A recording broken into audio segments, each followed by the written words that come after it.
नमस्कार, मैं हूं आपकी अपनी लाइफ डिजाइनर जीतू आचार्य। आप व्रत रखना चाहते हैं, पहली बार व्रत रखना चाहते हैं, चाहे वो सोमवार का व्रत हो, चाहे एकादशी का व्रत हो, यानी कोई भी व्रत आप रखने वाले हैं या रखना चाहते हैं, पहली बार व्रत रख रहे हैं, तो किन चीजों का खास करके ध्यान रखने की बेहद जरूरत होती है ताकि आपका व्रत आपको वो लाभ जरूर दे जिस लाभ के लिए, जिस बेनिफिट के लिए आप उस व्रत को रखने जा रहे हैं, यानी व्रत करने जा रहे हैं।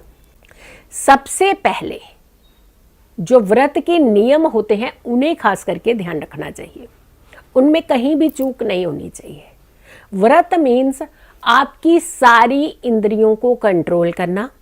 व्रत का मतलब नेगेटिव एनर्जीज को निकालना और पॉजिटिव एनर्जीज आपके जीवन के अंदर लाना, आप में प्रवेश कराना। तो ये दो चीज़ें बहुत इंपॉर्टेंट होती हैं।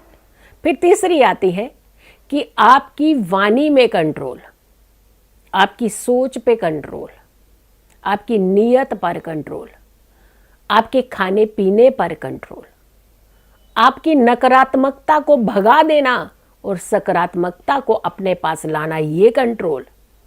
आवेश में नहीं आना, ये कंट्रोल। दूसरों को डिसरिस्पेक्ट नहीं करना, यानी किसी का निरादर नहीं करना, ये भी कंट्रोल। तो ये सारी चीज़ें आपके कंट्रोल में होनी चाहिए। फिर करना क्या क्या चाहिए? सुबह जल्दी उठना चाहिए। ऐसा नहीं है कि आपने व्रत करना है तो आप 10 बजे बिस्तर छोड़ रहे हैं।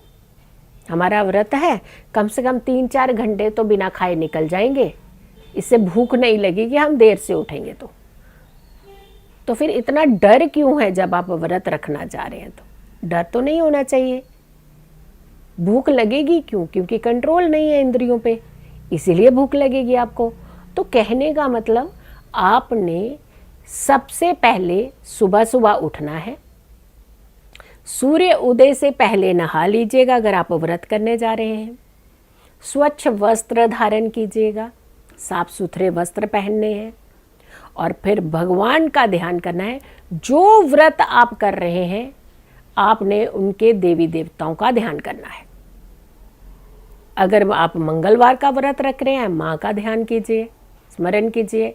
हनुमान जी का ध्यान कीजिएगा, माँ पार्वती का ध्यान कीजिएगा।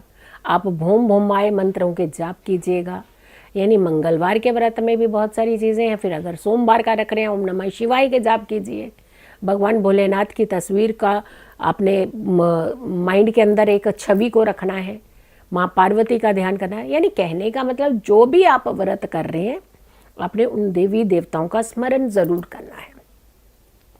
एकादशी का व्रत रखे हैं तो भगवान विष्णु का ध्यान कीजिएगा, माँ लक्ष्मी का ध्यान कीजिएगा। माँ लक्ष्मी वहाँ आती है जहाँ नारायण होते हैं, तो नारायण का ध्यान कीजिएगा।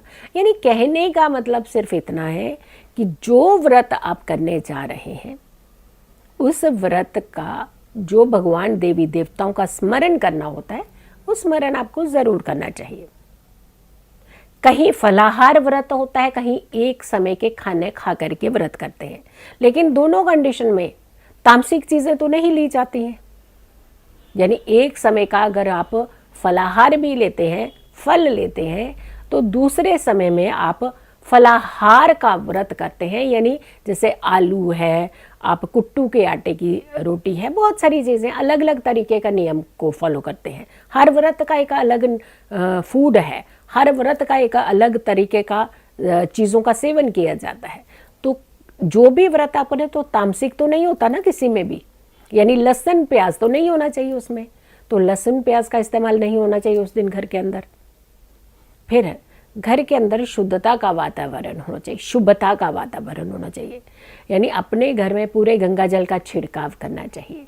घर में धूप बत्ती माता रानी को, भगवान को, देवी देवताओं को आपने धूप बत्ती दिखानी, लेकिन पूरे घर के अंदर कपूर की आरती भी करनी चाहिए। यानी शुद्धता और शुभता, ये दोनों चीज़ें आपके घर में ज़रूर होनी चाहिए, आपके इर्द गिर्द ज़रूर होनी चाहिए। किसी को परेशान नहीं करना है, दूसरों को तकलीफ नहीं देनी है, ये व्रत है आपका। दिन में सोना नहीं चाहिए, यानी व्रत के जो व्यक्ति व्रत करते हैं उन्हें ज़्यादा निद्रा का सहारा नहीं लेना चाहिए कि कुछ समय हमारा व्यतीत हो जाएगा, 4-5 घंटे ऐसे निकल जाएंगे और बाकी जो 4-5 घंटे हैं वो तो निकल ही जाता है टाइम। तो ये नहीं करना है, यानी कोई भी चीज़ का ऑप्शन ढूंढ करके व्रत नहीं करना है कि इसका ऑप्शन ये है, इसका ऑप्शन ये है, तो ऐसे करके हम व्रत कर लेते हैं। निद्रा नहीं करनी चाहिए, जागना चाहिए। व्रत करने वाले व्यक्ति को दिन में जागे रहना चाहिए। क्यों जागे रहना चाहिए? कि भगवान का स्मरण करने का सबसे अच्छा मौका होता है व्रत वाले दिन। व्रत वाले दिन आप तामसिक विचारों से दूर होते हैं, नेगेटिविटी से दूर होते हैं। और भगवान के करीब कब जा पाते हैं? जब आप नेगेटिव नहीं होते हैं, जब आपके अंदर नेगेटिविटी नहीं होती है, जब आप अच्छे भाव रखते हैं। तभी कहते हैं ना कि पूजा का फल सिर्फ भाव से मिलता है। तो जब अच्छे भाव रखते हैं तो आपको उसका फल भी तो वैसा ही मिलेगा, और अच्छे भाव रखेंगे तो आप भगवान के नज़दीक जा सकते हैं, भगवान की एनर्जी को महसूस कर सकते हैं। तो कुल मिलाकर के जब आप व्रत रखते हैं तो आपके नियमों में ये चीज़ें शुमार होनी चाहिए, ये चीज़ें इंक्लूड होनी चाहिए। सिर्फ खाना नहीं खाना उसको व्रत नहीं मानते हैं। फिर आती है बात, अपशब्द नहीं किसी को बोलने चाहिए, यानी वाणी से निकला हुआ एक भी अल्फाज गलत वाला आप ही को परेशान करता है। तभी तो उस दिन सिर्फ भगवान का नाम लिया जाता है, कंठस्थ कर लेने चाहिए, मंत्र जाप करने चाहिए, राम की माला जपनी चाहिए, भगवान के नाम के स्मरण के साथ साथ भगवान का ध्यान करना चाहिए। तो ये आपके लिए व्रत है। पूजा भक्ति ज़रूर करनी चाहिए।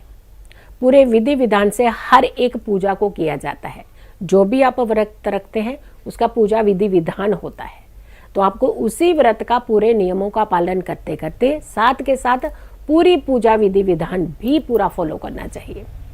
और फिर कहते हैं कि इस दिन अच्छे कर्म ज़रूर करने चाहिए, यानी दान प्रक्रिया ज़रूर करनी चाहिए, दान ज़रूर देना चाहिए। जो आपका सामर्थ्य होता है उतना दान ज़रूर देना चाहिए। किसी का कोई सहयोग मांगे सहयोग करना चाहिए। बड़ों के साथ समय बिताना चाहिए, घर के जितने बुजुर्ग होते हैं उनके साथ समय बिताना चाहिए। और संध्या को अपने घर में दीपक ज़रूर प्रज्वलित करना चाहिए। सुबह में तो आपने कर दिया, पूजा पाठ कर लिया, अच्छे स्वच्छ वस्त्र धारण करके आपने पूजा भक्ति कर ली, लेकिन संध्या में गोधूली वेला में अपने घर के अंदर दीपक, धूप दीपक ये ज़रूर करना चाहिए, प्रज्वलित करना चाहिए। सभी देवी देवताओं का आह्वान करना चाहिए। और वो संध्या का जो समय होता है ये बड़ा विलक्षण योग का समय होता है। ये जुटता हुआ पहर कहते हैं इसे, ये बहुत उत्तम होता है। इस समय आपको अपने घर के पूजा स्थान में दीपक ज़रूर प्रज्वलित करना चाहिए।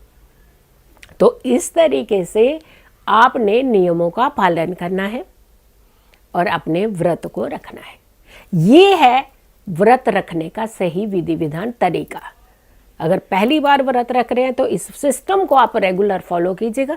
देखिए आपके व्रत का आपको कितना लाभ मिलेगा। जो आपकी एक शिकायत रहती है ना, व्रत इतने सारे रखे हमें फल नहीं मिला, तो चलिए जब जागे तभी सवेरा, अभी से इन नियमों को फॉलो करना शुरू कर दीजिए, देखिएगा आपको लाभ ही लाभ मिलेगा। सो वीडियो को ज़्यादा से ज़्यादा लोगों तक ज़रूर पहुंचाइएगा। अगर आपने मेरे चैनल को सब्सक्राइब नहीं किया है तो ज़रूर कीजिए, वीडियो शेयर कीजिए और मेरी आने वाली हर वीडियो को ज़रूर देखें। खुश रहें, स्वस्थ रहें, पॉजिटिव रहें। पॉजिटिव रहते हैं तो हर समस्या से हम दूर रहते हैं। जल्दी हाजिर होंगे एक अच्छी वीडियो के साथ। तब तक के लिए नमस्कार, जय माता दी।